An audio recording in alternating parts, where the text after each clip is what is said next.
राधिका एक चमकता हुआ सितारा। राधिका यादव 25 साल की उम्र। छोटी सी उम्र में बड़े बड़े सपने लेकर निकली थी छत्तीसगढ़ से। टेनिस उसका जुनून था। इंटरनेशनल टेनिस फेडरेशन इत्फ के अंडर उसने 36 सिंगल्स और 7 डबल्स मैच खेले। टेनिस कोर्ट पर उसकी चाल में आत्मविश्वास था और उसके शॉट्स में आग। लेकिन एक दिन एक कंधे की चोट ने उसे प्रो करियर से दूर कर दिया। क्या उसने हार मानी? नहीं, उसने बच्चों को सिखाना शुरू किया। वो गुरुग्राम में कोचिंग देती थी, कई स्कूलों के कोर्ट किराए पर लेती, खुद अकादमी चलाती और अपने पैरों पर खड़ी थी।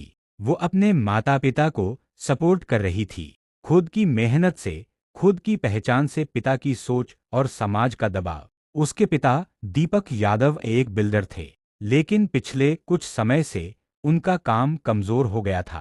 गांव के लोग ताने मारते थे, बेटी कमाती है, बाप खाता है। ये ताने दीपक को खलते थे, इतना कि उसने बेटी से कहा, अकादमी बंद करो, रील्स बनाना बंद करो। राधिका ने मना कर दिया। उसने रिस्पेक्टफुली कहा, मैं मेहनत करती हूँ, किसी का हक नहीं मार रही। लेकिन दीपक की मर्दानगी को ये बात चुभ गई। उसके भीतर नफरत, शर्म और अहंकार का जहर भरता गया।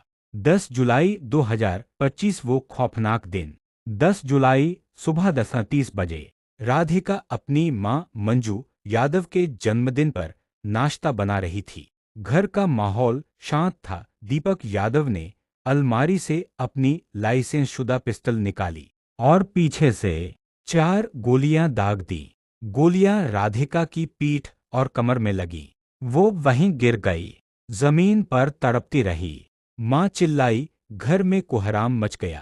पड़ोसी दौड़े, एम्बुलेंस बुलाई गई, लेकिन जब तक अस्पताल पहुंचा गया, राधिका जा चुकी थी। कबूलनामा एक पिता का पतन। पुलिस ने दीपक यादव को तुरंत गिरफ्तार किया और उसने सब कबूल कर लिया। लोगों ने मुझे ताने दिए, मैं बेटी से अकादमी बंद करवाना चाहता था, मैं खुद को मारना चाहता था, लेकिन फिर तय किया कि पहले उसे खत्म करूं। ये कबूलनामा सिर्फ एक अपराध का नहीं थी, ये उस सोच का था जो बेटियों की कामयाबी को बोझ समझती है। मां का दर्द और कानून का फैसला। मंजू यादव राधिका की मां।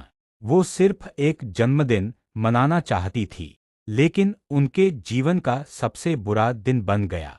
पुलिस ने उन्हें किसी साजिश में शामिल नहीं पाया। कोर्ट ने दीपक यादव को 14 दिन की न्यायिक हिरासत में भेजा और अब उस पर हत्या का मुकदमा चलेगा।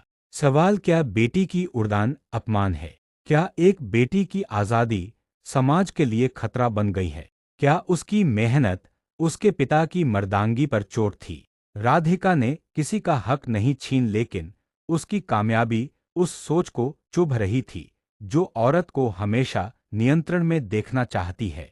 गांव वालों के ताने, रील्स की आज़ादी और लड़की की कमाई, ये तीनों मिलकर एक हत्या का कारण बन गए। राधिका की विरासत आज राधिका नहीं है, लेकिन उसके सपने अब भी जिंदा हैं। वो बच्चियां जिनको उसने टेनिस सिखाया, आज भी उसे मैम कहकर याद करती हैं। उसकी हर मुस्कान, हर जीत आज समाज से सवाल कर रही है, क्या बेटियां सिर्फ सम्मान की वस्तु हैं या फिर इंसान? अंत नहीं, शुरुआत है। ये कहानी खत्म नहीं हुई, क्योंकि ये कहानी अकेली राधिका की नहीं है।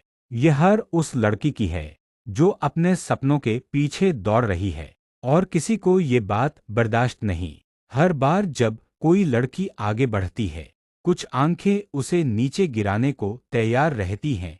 अब समय है उन आंखों को जवाब देने का, बोलकर, लिखकर, खड़े होकर, ताकि अगली बार कोई राधिका सपनों में नहीं, जिंदगी में जी सके। अगर आप ये कहानी सुन रहे हैं तो चुप मत रहिए, अपनी बेटी को उड़ने दीजिए, क्योंकि उड़ान रुकती